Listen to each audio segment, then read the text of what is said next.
大家好，我係 Slash K。咁咧就有好多人問話啊，我作為一個自由工作者，咁要揾好多 job 翻嚟俾自己做啦。咁去參加啲 networking 嘅活動有冇幫助咧？咁我要俾一個好現實嘅答案你咧，我覺得真係冇乜幫助嘅，係啦。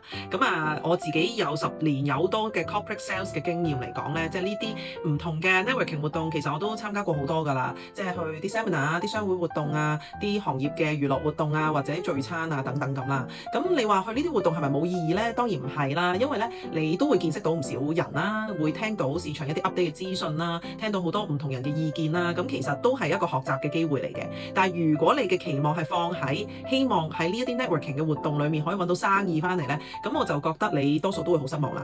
而且咧最慘嘅係咧，通常去呢啲活動嘅時候咧，即係好多人唔識啦，咁啊會互相介紹下，講下自己做緊咩啊咁噶嘛。咁咧硬係就會有啲人衝出嚟咧，就話啊你做緊呢份嘢，我有需要喎，我有興趣喎，或者我有朋友最近都揾緊呢啲類型嘅嘢喎，咁就話介紹俾你啊咁啦。咁但係通常咧即係之後再傾下咁，其實都會冇咗下文嘅。呢個係好 common 嘅情況，所以我自己就會覺得如果去呢啲活動，你將嗰個目標係擺喺揾生意咧，你會嘥咗好多時間咯。因為你本身參加呢啲活動係要花時間啦，而且唔係淨係講緊活動當下嘅時間啦，有機會某一啲活動可能你仲要做一啲事前準備啊，即係甚至乎可能係有 cost 啦，即係你係要俾錢啦咁。所以我就建議，如果大家係作為自由工作者嚟講咧，其實就唔好喺呢啲地方嗰度揾生意，係啦。咁當然戴翻個頭盔啦，即係我真係唔能夠代表所有嘅行業，我亦都可以肯定有人喺呢啲地方係揾到過生意，我都試過有嘅。但係我覺得喺嗰個性價比上面同埋個機會率上面都係好低，係啦。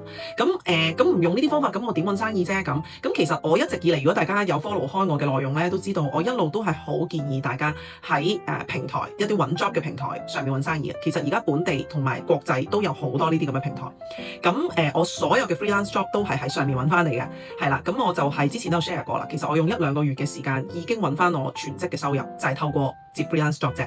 咁如果大家真係有興趣知道到底點樣可以喺呢啲平台上面揾到 job 啦，點樣可以傾啲 job 翻嚟啦，同埋點樣去管理自己，令到自己有效咁樣成為一個 freelancer 嘅話咧，咁大家可以去了解一下我嘅課程，去學習下啦。如果有其他問題咧，都可以 inbox 問我嘅。